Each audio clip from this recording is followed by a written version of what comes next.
आपसे भी मेरा एक सवाल होगा, एग्री मार्केट पर वापस आएंगे, लेकिन जिस तरह के वाइल्ड मूव हम अब तक कमोडिटी मार्केट में देख रहे हैं, चाहे वो नॉन एग्री का मार्केट हो या एग्री का मार्केट हो, ऐसे मार्केट में जब इस तरह का सिनेरियो ग्लोबली बन रहा है, ट्रेडर्स को आप क्या सलाह देना चाहेंगे, चाहे वो नॉन एग्री का ट्रेडर हो या एग्री का ट्रेडर हो?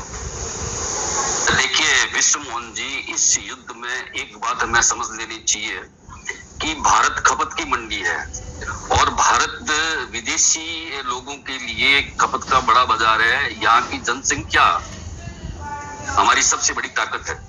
तो अलग अलग सिनेरियो बनते हैं इसके अंदर। जिस तरह से खाद्य तेलों में थोड़ी तेजी रह सकती है, वजह क्योंकि युद्ध वाली साइड से आता है, तो इस पे तो सरकार अभी देख रही है।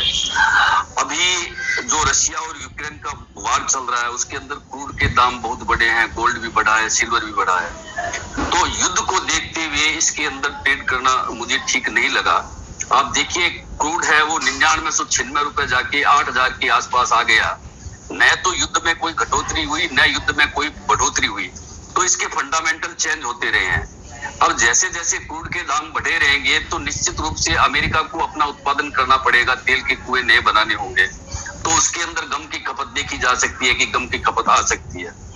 उसी तरह से जो खाद्यान्न मार्केट है, खाद्यान्न मार्केट के अंदर भी हमारी जनसंख्या है, वो हमारी ताकत है। ये जैसे मैंने पहले कहा, तो उसी हिसाब से हमें तो आयात करना ही करना है, वो खाद्य तेलें हो, चाहे खाद्य तेल हो, चाहे दालें हो। तो इन बाजारों में भी कहीं पे कमजोरी नहीं रहेगी। अब तीसरा पार्ट आता है कमोडिटी में मसालों का। तो मसालों में जो धनिया है वो बुल्गारिया साइड से आता था, उसको आने में तकलीफ हो सकती है, तो इसके बाजार मंदे नहीं रहेंगे। और बाकी मसाले हैं तो उसमें जीरा के अंदर उपज कम है, खेती कम है। हालांकि आपने जैसा बताया कि 23% निर्यात कम हुआ है, पर निर्यात कम होने के मुकाबले जो फसल है वो बहुत कमजोर, एक तो, और दूसरी फसल कमजोर के साथ साथ यहाँ पे फसल में नुकसान भी बहुत हुआ है।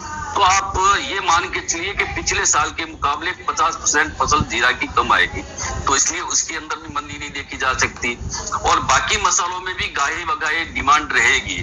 तो इस युद्ध के सिनेरियो में मैंने अभी पिछले दिनों में देखा है कि जैसे ही थोड़ा क्रूड घटता है या गोल्ड घटता है तो लोगों के फोन आने शुरू हो जाते हैं, क्या युद्ध बंद हो गया। यानी इस बाजार को देख के युद्ध की संभावनाएं लगा रहे हैं कि युद्ध बंद हो गया या युद्ध चालू है, जबकि ऐसा कुछ होता नहीं है। और बाजार में तेजी मंदी आ गई। आप चाहे गोल्ड देख लो, आप चाहे सिल्वर देख लो, आप चाहे क्रूड देख लो, तो जिनमें बड़ी, या आप निकल देख लो, तो जिनमें बड़ी तेजी मंदी है उन ट्रेड को, चाहे टेक्निकली हो चाहे फंडामेंटल हो, जितना अवॉइड कर सके उस ट्रेड को अवॉइड करना चाहिए। रहा कमोडिटी मार्केट, कमोडिटी मार्केट का भविष्य अच्छा है, आबादी के लिहाज से भी अच्छा है, उत्पादन के लिहाज से भी अच्छा है। तो इसके अंदर जो कठोर कमोडिटी है उसके अंदर लोगों को शेयर मार्केट की तरह निवेश करना चाहिए। जैसे गम है, गवारे 10 साल तक खराब नहीं होता, तो इसमें निवेश करें। ऐसे ही दूसरे कई आइटम है जो 2 साल खराब नहीं होते, 3 साल खराब नहीं होते, तो इन्वेस्टमेंट के लिए सबसे बढ़िया जगह है।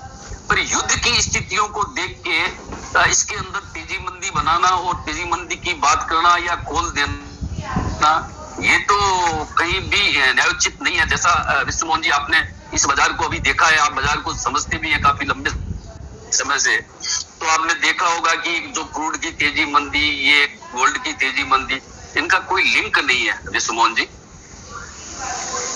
ऐसे में अगर आप ट्रेडर भी हैं तो आप ओवरनाइट पोजीशन यहाँ पे कैरी ना करें, क्योंकि जिस तरह की दिक्कतें हो सकता है कि आपको बड़ा नुकसान भी अगले दिन हो जाए।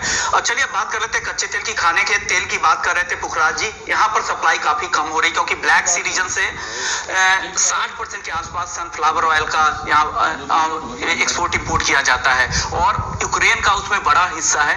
ऐसे में जब पूरी तरह से सप्लाई कम हो रही है, क्रूड के दाम बढ़ रहे हैं, तो खाने के तेल के दाम भी बढ़ रहे हैं। तो क्रूड को लेकर तरुण जी, आपका अनुमान क्या लग रहा है?